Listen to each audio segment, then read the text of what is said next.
Hello guys! Sino Ate Michelle? Nanghingi siya sa akin ng box. Ito yung lalagyan ko. Lalagyan na natin. Hello po!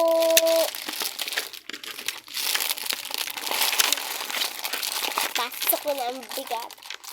So bigat-bigat.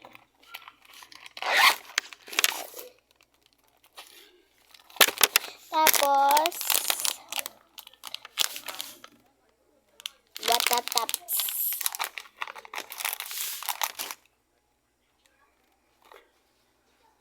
Lip tint. Tapos, ito yung laman niya.